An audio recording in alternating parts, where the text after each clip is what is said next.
Welcome students. पिछली class में हम लोगों ने बहुत सारे टॉपिक डिस्कस किए। उस टॉपिक्स में मोस्टली थ्योरेटिकल टॉपिक्स थे और आज का जो मेन टॉपिक का फोकस होगा, how we get the practical works on a database management system. आप लोग क्लास अगर 10th में पढ़ के आए होंगे तो पता नहीं आपने वहाँ पे डेटाबेस मैनेजमेंट सिस्टम के बारे में पढ़ा या नहीं पढ़ा था। अगर पढ़ा होगा तो उसमें आपको MS एक्सेस के बारे में इंफॉर्मेशन दी गई थी। तो क्लास 10th में MS एक्सेस आप लोगों ने आई होप पढ़ा होगा। अगर नहीं पढ़ा होगा तो कोई बात नहीं है।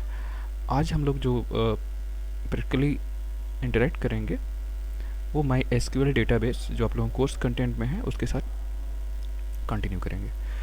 तो सबसे पहले कि अगर हमें डेटाबेस के साथ काम करना है तो first we need to install the database. और डेटाबेस इंस्टॉल करने के लिए आप ओरेकल की साइट से जाके डाउनलोड माई एसक्यूएल।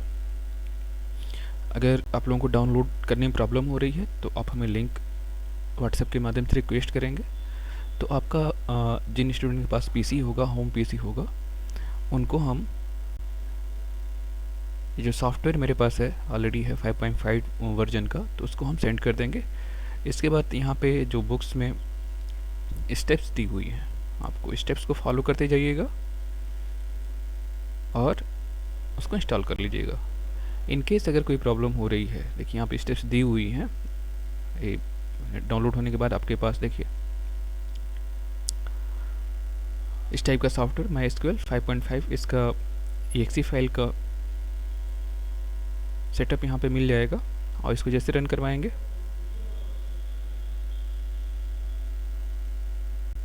इंस्टॉल करेंगे, क्योंकि ऑलरेडी यहाँ पे इंस्टॉल है तो इसको हम इंस्टॉल नहीं कर रहे हैं, डायरेक्टली हम इस पर इंटरेक्ट करने के लिए आएंगे। तो यहाँ पे हमें देखना है कि हम यहाँ पे रन पे क्लिक करेंगे। इसके बाद इंस्टॉलर जो हमारे सॉफ्टवेयर का इंस्टॉलेशन स्टार्ट शुरू करेगा। इसके बाद स्टेप्स को फॉलो करते जाएंगे हम लोग। कुछ एग्रीमेंट एस नो करना होगा, उसको आप लोग करते जाएंगे और फाइनली सारे स्टेप्स को फॉलो करेंगे। अगर आप लोगों को कोई प्रॉब्लम हो रही है तो आप लोग रिक्वेस्ट करेंगे तो हम इसका इंस्टॉलेशन बता देंगे। तो आज का सबसे इम्पॉर्टेंट टॉपिक ये है। फिर फाइनली देखिए MySQL कॉन्फ़िगरेशन, इसका डिटेल्स 1 by 1। तो हमने अपने सिस्टम में MySQL इंस्टॉल कर रखा है। तो आज हम लोग उस MySQL के साथ कुछ कमांड के साथ इंटरेक्ट करेंगे कि आप उसके साथ काम कैसे करेंगे। ओके, तो सबसे पहले हम MySQL को ओपन कर लेते हैं। तो मेरे में विंडोज़ 7 और विंडोज़ 8 इंस्टॉल है। तो यहाँ पे डायरेक्टली हम MySQL टाइप करेंगे तो MySQL command line client machine हमारे सामने ओपन हो जाएगी। और ओपन होने के बाद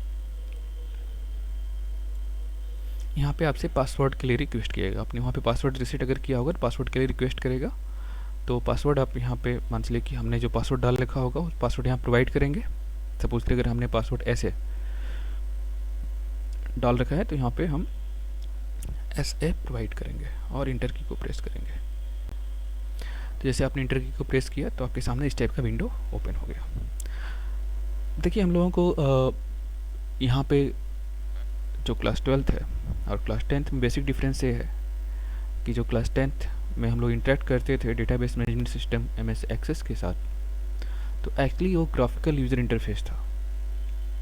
यानी टेबल क्रिएट करना है तो टेबल को आपने क्रिएट टेबल, न्यू टेबल पे क्लिक किया।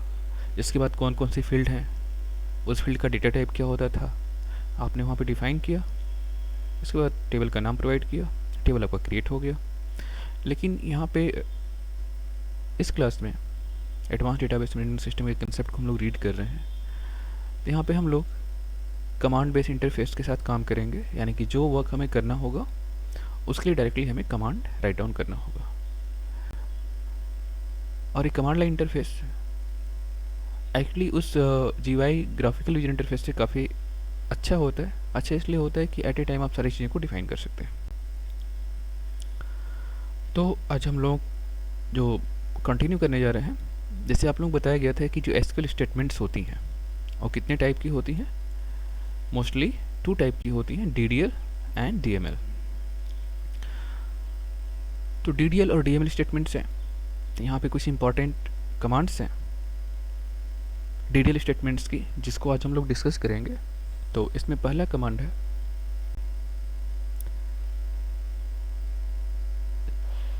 क्रिएट डेटाबेस, सेकेंड है शो डेटाबेस, थर्ड है ड्रॉप डेटाबेस, फोर्थ है यूज डेटाबेस, इसके बाद देखिए यहाँ पे फिफ्थ है क्रिएट टेबल, सिक्स है शो टेबल्स, सेवेंथ है DSC table and drop teacher. तो सबसे पहले हम इन कमांड को अंडरस्टूड करने की कोशिश करें कमांड्स एक्चुअली क्या है। DDL जैसे आपको बताया था, data definition language, in command का यूज़ करके हम डेटाबेस के साथ इंटरेक्ट करते हैं। डेटाबेस के साथ इंटरेक्ट कर मतलब एक्चुअली हम डेटा बेस को डिफाइन करते हैं, उसके कंटेंट को डिफाइन करते हैं। तो यहाँ पे जो आपका MySQL सर्वर है, इस पे मल्टीपल डेटाबेसेस हो सकते हैं। तो कितने डेटाबेसेस हैं, इनको जानने के लिए हम जो कमांड का यूज़ करेंगे, देखिए यहाँ पे हमने सबको लिस्ट कर रखा है। सो डेटाबेस यानी कि हमारे SQL सर्वर में कितने डेटाबेसेस हैं, क्रिएट किए जा चुके हैं, ये हमें नहीं मालूम है। मान लीजिए आपने स्कूल डेटाबेस क्रिएट किया, किसी ने एम्प्लॉय डेटाबेस क्रिएट किया, किसी ने स्टूडेंट डेटाबेस क्रिएट किया। तो ऐसे अगर मल्टीपल पर्सन इंटरेक्ट कर रहे हैं तो अपने रिक्वायरमेंट के रिगार्डिंग इस SQL सॉफ्टवेयर पे, MySQL सॉफ्टवेयर पे मल्टीपल डेटाबेस क्रिएट किए जा सकते हैं। तो कितने डेटाबेसेस हैं अगर हमें जानना है, तो हम सबसे पहले किस कमांड का यूज़ करेंगे, शो कमांड्स। शो कमांड्स क्या, शो डेटाबेसेस। ये हमें शो करेगा कि कितने डेटाबेसेस आपके सिस्टम में हैं। तो यहाँ पे हम पेस्ट कर देते हैं डायरेक्टली उस कमांड को। देखिए यहाँ पे शो डेटाबेसेस, तो शो डेटाबेसेस का मेन मोटिव होता है कि आपके सिस्टम में कितने डेटाबेस क्रिएटेड है। और सबसे इम्पॉर्टेंट थिंग, आप जब भी यहाँ पे MySQL का यूज़ करें तो लास्ट में सेमी कॉलन लगाना ना भूलें, क्योंकि सेमी कॉलन लगाएंगे तो एरर जनरेट करेगा, या आपके लिए प्रॉब्लमेटिक होगा। अगर आप इस सॉफ्टवेयर के साथ इंटरेक्ट कर रहे हैं तो सबसे इम्पॉर्टेंट थिंग, आप कमांड प्रॉपरली राइट डाउन करें, न राइट डाउन करें, लेकिन यहाँ पे सेमी कॉलन जरूर लगाएंगे, अदरवाइज सॉफ्टवेयर सिस्टम में एरर क्रिएट करना शुरू करते हैं। तो हम शो डेटाबेस, हमने यहाँ पे कमांड का नाम राइट डाउन किया और इंटर की प्रेस किया। देखिए क्या आया, डेटाबेसेस। तो यहाँ पे information schema, DB-B1, MySQL, new, performance schema और टेस्ट। एक कुछ टेबल्स हैं जिसमें 2-3 तो ऑलरेडी इस सिस्टम के होते हैं। यहाँ पे MySQL 11B1, टेस्ट, न्यू, एक डेटाबेस यहाँ पे क्रिएट किए गए हैं। तो इतने डेटाबेसेस हैं, अगर हमें किसी को ड्रॉप करना है या फिर एक नया डेटाबेस क्रिएट करना है तो हम इसको कैसे करेंगे। तो शो डेटाबेसेस का जो मेन काम होता है कि हमारे सिस्टम में कितने डेटाबेसेस हैं उनको शो करना। देखिए यहाँ जितने डेटाबेसेस आपके सिस्टम में अवेलेबल हों, चाहे आपके द्वारा क्रिएट किए गए हों या सिस्टम द्वारा क्रिएट किए हों, ये दोनों टाइप डेटाबेस आपको यहाँ पे अवेलेबल दिखेंगे। नेक्स्ट हम बात करते हैं क्रिएट डेटाबेस। मान लीजिए कि बहुत सारे डेटाबेसेस हैं, लेकिन हमें अपना खुद का डेटाबेस क्रिएट करना है, तो क्या करना होगा, we need to create the database. So कैसे क्रिएट करेंगे, तो हम लेते हैं क्रिएट डेटाबेस स्कूल। मान लीजिए कि हमें स्कूल नाम का डेटाबेस क्रिएट करना है। तो हम यहाँ पे डायरेक्टली आप लोग कमांड को टाइप करेंगे। एक्चुअली हमने नोट डाउन कर रखा है कि मुझे कौन कौन सी कमांड डिस्कस करनी है, तो हमने उसकी लिस्ट बना ली है कि डिस्कस करने में प्रॉब्लम ना हो। तो हम यहाँ पे जो डिस्कस करेंगे, क्या, राइट माउस क्लिक करेंगे, इसके बाद जो कमांड मुझे इंटरेक्ट करना है, क्रिएट डेटाबेस। तो क्रिएट डेटाबेस, देखिए आपने क्रिएट डेटाबेस, देखिए यहाँ पे स्पेलिंग एरर नहीं होना चाहिए, यानी कि जो कमांड नेम है बिल्कुल कमांड नेम वही होना चाहिए।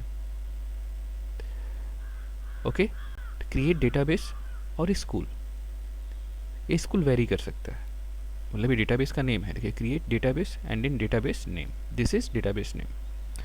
तो डेटाबेस नेम शुड वेरी, आप यहाँ पे एम्प्लॉय डाल सकते हो, स्कूल डाल सकते हो, जिस टाइप की संस्था हो उसके रिगार्डिंग उसका नेम आप वहाँ पे डिफाइन कर सकते हो।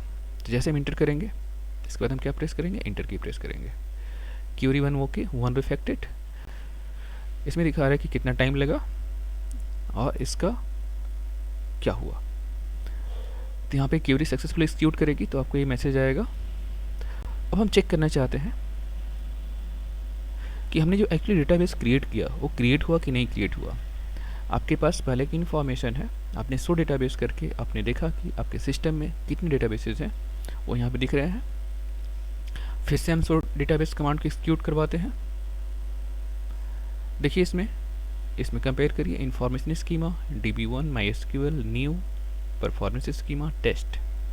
लेकिन यहाँ पे एक नया डेटाबेस आपका स्कूल ऐड हो चुका है। ओके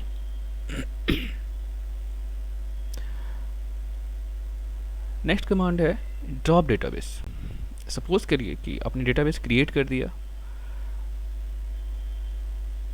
ओके डेटाबेस आपने क्रिएट कर दिया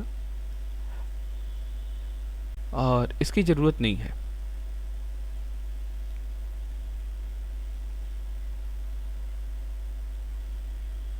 तो देखिए ड्रॉप डेटाबेस करेंगे, ये ड्रॉप डेटाबेस कमांड बहुत क्रूशियल कमांड है।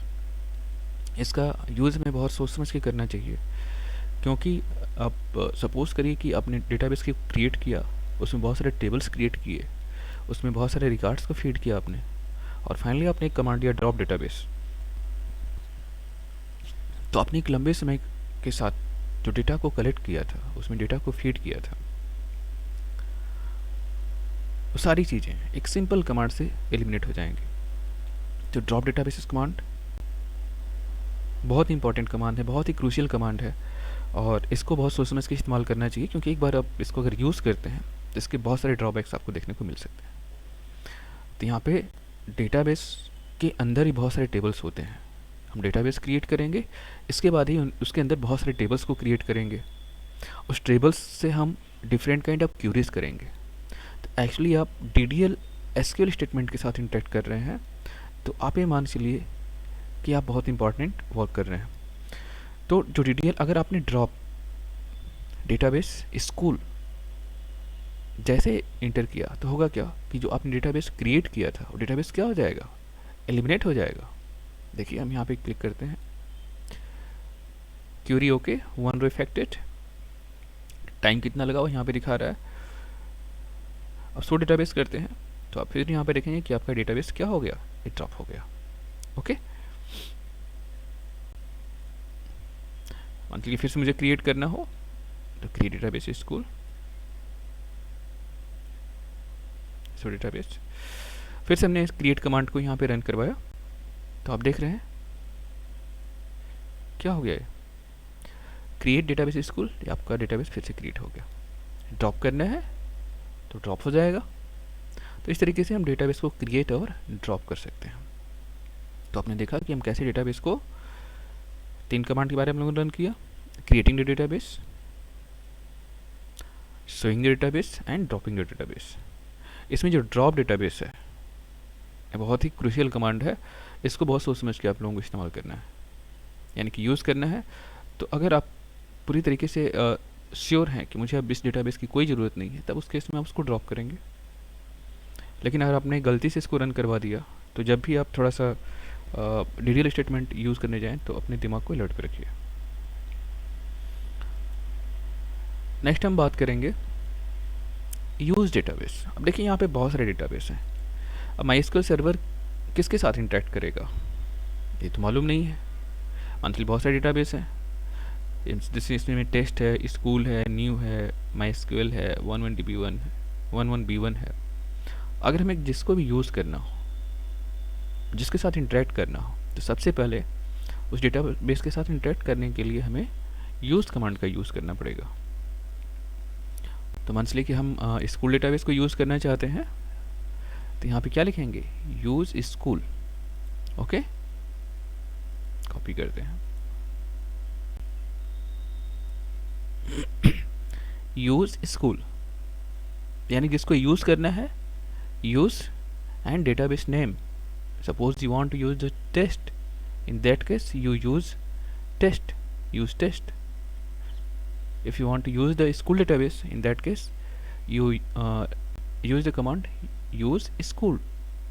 What is school? School is database name. ये स्कूल जो है डेटाबेस नेम है, ठीक है। Database change, okay database change हो गया। अगर आप टेस्ट को यूज़ करना चाहते हो, सपोज करिए कि आप स्कूल को यूज़ नहीं करना चाहते, you want to use the test, आपको टेस्ट पे स्विच करना है, then you can write down the test, sorry,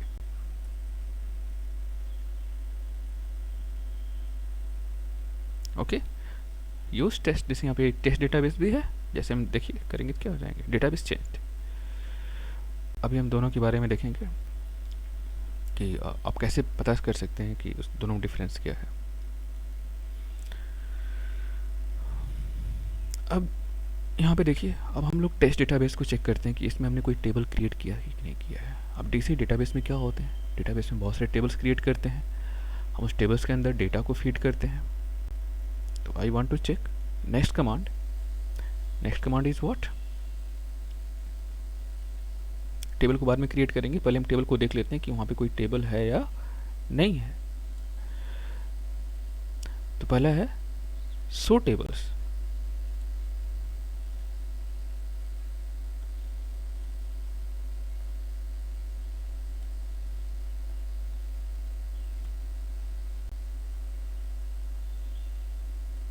spelling सही होनी चाहिए, एक्चुअली थोड़ी सी कीबोर्ड में प्रॉब्लम है। सो टेबल्स एम्प्टी सेट, यानी कि इसमें कोई डेटाबेस नहीं है, हमने कोई टेबल क्रिएट नहीं किया है, इसलिए यहाँ पे एम्प्टी दिखा रहा है।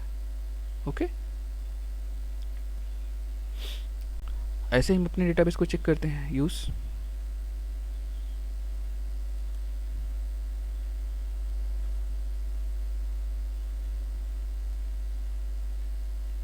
डेटाबेस चेंज हो गया। अब हम लोग कौन सा डेटाबेस यूज़ कर रहे हैं, स्कूल यूज़ कर रहे हैं। अब देखते हैं कि स्कूल में कोई डेटाबेस कोई टेबल स्टोर है कि नहीं है। तो क्या करेंगे, स्टोर टेबल्स करेंगे,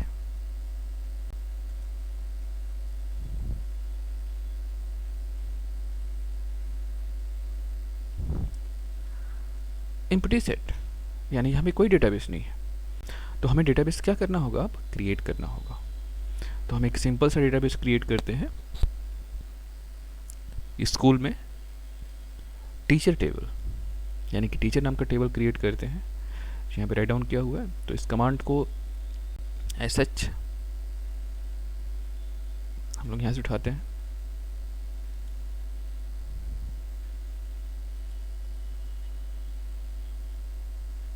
देन राइट डाउन। देखिए आप लोगों को ये बहुत ध्यान रखना है कि जब आप create table teacher line break करेंगे, लाइन जैसे ब्रेक करेंगे इस टाइप का आएगा।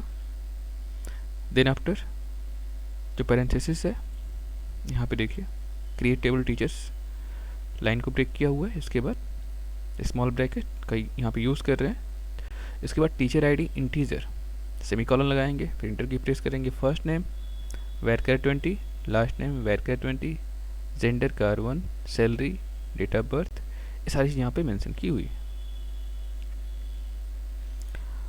अब इसके बाद हमें क्या करना है कि देखिए लास्ट में small bracket open and close, then after we use the semicolon statements, हमें सेमीकोलन का यूज़ करना है।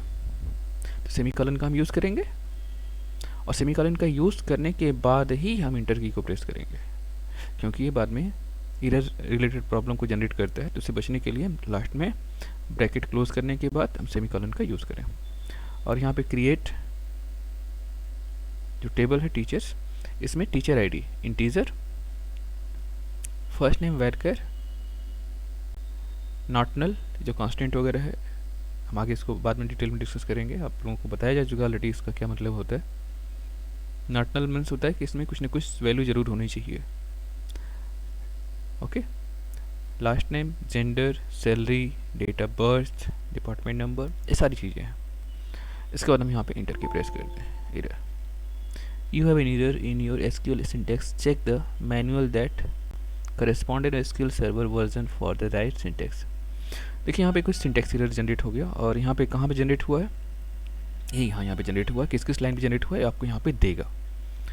तो अब इसको यहाँ थोड़ी सी प्रॉब्लम हुई थी, इसको हम भी सही कर दे रहे हैं। देखिए एक्चुअली यहाँ पे आपने नेम डाला और वैरकर डाला, टीचर आईडी इसके बीच में स्पेस होना चाहिए, नेम यहाँ पे स्पेस होना चाहिए, वैरकर। तो जहाँ पे स्पेस होना चाहिए आप उस स्पेस को भूलेंगे नहीं, अगर गलती से भूल जाएंगे तो आपका डेटाबेस उसको एक्सेप्ट नहीं करेगा। तो यहाँ पे हमने जो वैल्यू प्रोवाइड की, एक्चुअली देख रहे हैं यहाँ पे एक साथ में है, फर्स्ट नेम वेर के बीच में कोई स्पेस नहीं है जो डेटा टाइप डिफाइन किया था, तो इसमें कोई स्पेस नहीं है, तो यहाँ पे प्रॉब्लम क्रिएट हो गई। तो प्रॉब्लम कहाँ कहाँ पे है, last name, gender, decimal values at line 4। देख लेते हैं।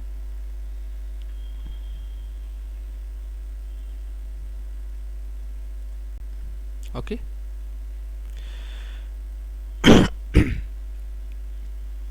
चलिए ठीक है, अब हम लोग इसको कंटिन्यू करते हैं, फिर से कॉपी कर लेते हैं।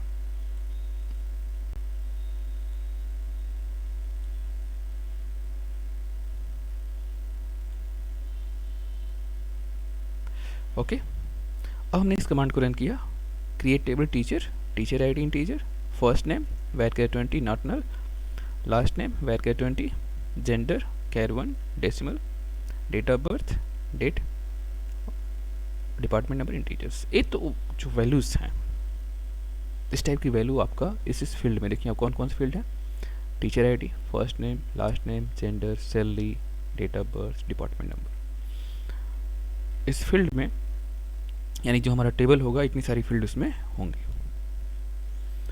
तो अगर आपने टेबल क्रिएट किया हुआ है, so what I want to show the tables, किसमें कितने टेबल्स हैं, जो हमने टेबल एक्चुअली क्रिएट किया वो दिख भी रहा है कि नहीं दिख रहा है, या हमने ऐसे ही टाइम पास किया। तो इसको देखने के लिए हम लोग शो टेबल स्टेटमेंट का यूज करेंगे। ओके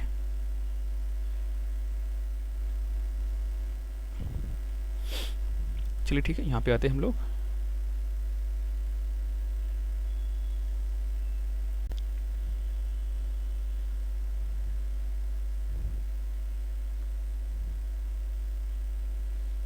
सो टेबल्स,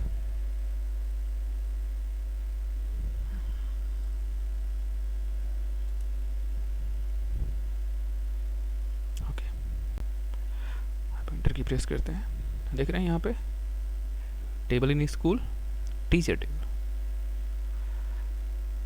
यानी कि जो टेबल इन स्कूल आप स्कूल डेटाबेस का यूज़ कर रहे हैं, इसमें आपने एक टेबल क्रिएट किया हुआ है, कौन सा, टीचर, जो यहाँ पे दिखा रहा है। Next command,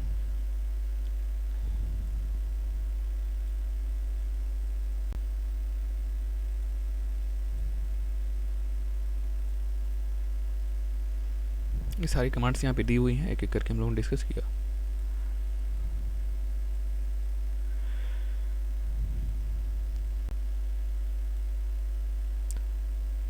DSC, description of teachers. Okay तो नेक्स्ट कमांड हम लोग यहाँ पे यूज कर लेते हैं, description teacher, description DSC teacher. इसका मतलब क्या हुआ, इसको हम लोग कॉपी कर लेते हैं। किस टेबल के डिस्क्रिप्शन को ये प्रोवाइड करेगा हमारा डेटाबेस, DSC टीचर, यानी कि जो हमने टीचर टेबल अभी क्रिएट किया है उसका डिस्क्रिप्शन क्या है, तो इसको हम यहाँ पे देखेंगे। तो जैसे हमने आपके सामने इंटर की प्रेस किया, इस कमांड को राइट डाउन करने के बाद, तो आपके सामने कुछ ऐसे इंटरेक्टिव स्क्रीन ओपन होगी, तो इसमें उस कंप्लीट टेबल का डिस्क्रिप्शन यहाँ पे प्रोवाइड किया गया है। देखिए यहाँ पे फर्स्ट नेम,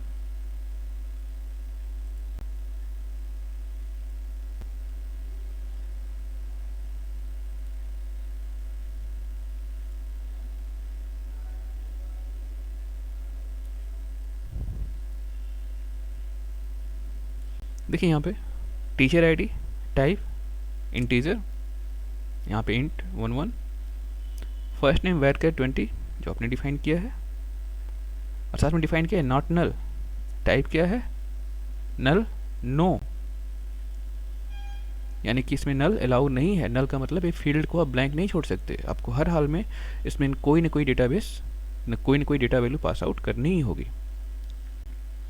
ओके जेंडर, अगर जेंडर के बारे में इंफॉर्मेशन नहीं है तो यहाँ पे इसको ब्लैंक छोड़ सकते हैं। सैलरी, इसके बारे में इन्फॉर्मेशन नहीं, इसको भी ब्लैंक छोड़ सकते हैं। इसका डेटा टाइप दिया हुआ है डेट ऑफ बर्थ, तो यहाँ पे डेट ऑफ बर्थ भी नहीं है। इसका डेटा टाइप देख लीजिए, डेट है, और डिपार्टमेंट नंबर इंटीजर टाइप का। डिफ़ॉल्ट वैल्यू नल। अगर आप कोई वैल्यू नहीं प्रोवाइड करते हैं तो डिफ़ॉल्ट वैल्यू क्या होगी, नल होगी। नल मतलब ब्लैंक कहते हैं आप, उसमें कोई वैल्यू हम कंसीडर नहीं करते हैं। तो इस तरीके से हम लोगों ने देखा कि हम टीचर्स टेबल को क्रिएट किए। ओके, और एक और यहाँ पे स्टेटमेंट बचता है, drop teacher. What is drop teacher? तो ड्रॉप टीचर जो है, ड्रॉप टेबल।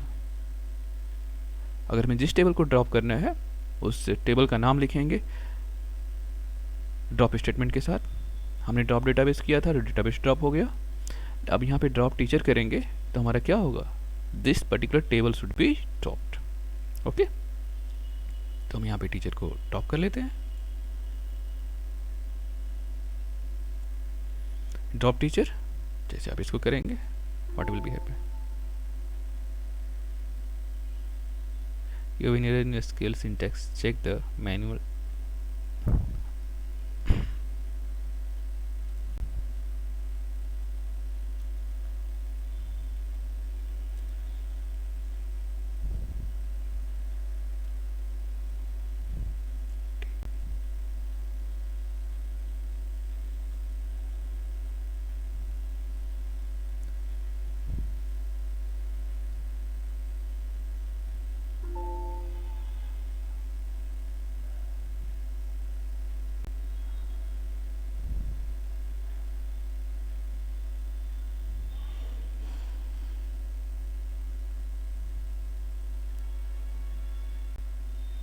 चलिए ठीक है, इस स्टेटमेंट को बाद में देख लेंगे, इसमें कुछ प्रॉब्लम आ रही है।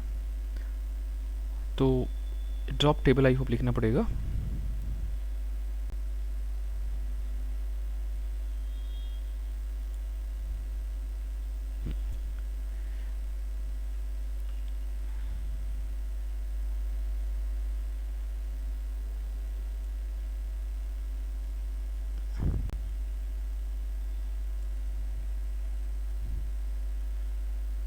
Drop table teacher. ओके, तो यहाँ पे एक्चुअली ये ड्रॉप टीचर नहीं होगा, ये ड्रॉप टेबल टीचर होगा। ठीक है,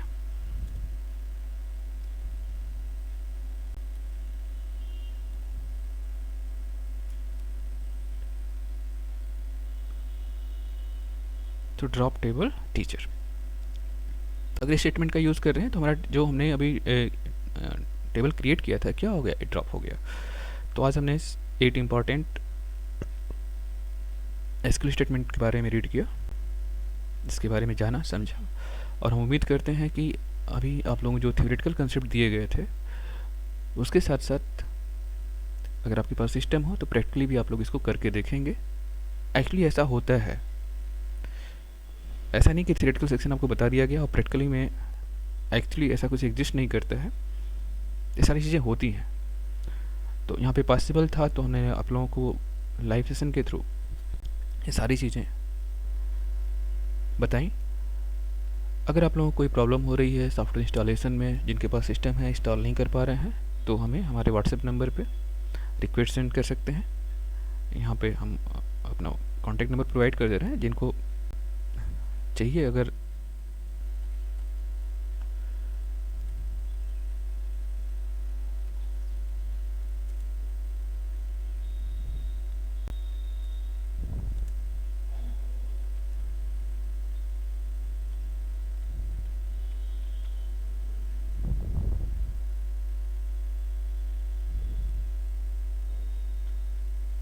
ठीक है, जिन स्टूडेंट को लग रहा है कि उनको डेटाबेस चाहिए, इंस्टॉलेशन डाउनलोडिंग प्रॉब्लम हो रही है नेट से, तो हमें रिक्वेस्ट सेंड कर सकते हैं, हम कोशिश करेंगे कि आपको फॉरवर्ड करते हैं। ठीक है, 8052707696। ठीक है, इस नंबर पे आप रिक्वेस्ट करेंगे तो जो हमारे पास डेटाबेस का exe फाइल है उसको दे लेंगे और आप लोग उसको इंस्टॉल कर लेंगे। इंस्टॉलेशन में अगर कोई दिक्कत आ रही है तो आप मैनुअली कॉल कर सकते हैं। ठीक है, तो इसको आप लोग रिपीट करिएगा, यहाँ पे जो प्रॉब्लम हो इसको देखिए, समझिए, प्रैक्टिकली करेंगे अगर आपके पास सिस्टम है तो काफ़ी बेनिफिशियल होगा आप लोगों के लिए। Okay, thank you all of you.